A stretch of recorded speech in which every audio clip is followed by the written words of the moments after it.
In this video, I'll show how to download, install, and sign up to the Grab app on your mobile device. If you find this video useful, please leave a like and subscribe to our channel. In saying that, let's just jump straight in. If you haven't done so already, go ahead and download the Grab app on your mobile device. You can do that by going on your Play or App Store, type in the Grab app, click on Grab Taxi and Food Delivery, click on the download install button, and then once that is done, click on open, and now be brought to the main page of Grab. And now from here, what you want to do is click on sign up, bottom left-hand corner of your screen, choose an account to continue with Grab. So I'm going to choose this email address here.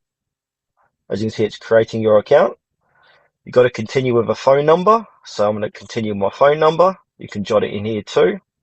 And then once you've done that, click on next. And it'll give you an SMS code to verify your number with.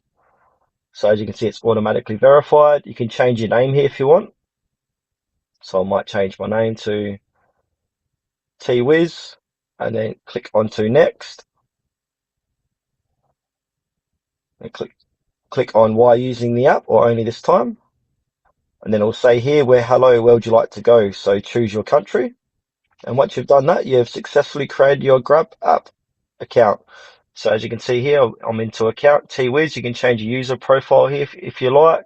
You can look at your rewards, subscriptions, and challenges. You can see your reward member points, etc. So you can have a look around.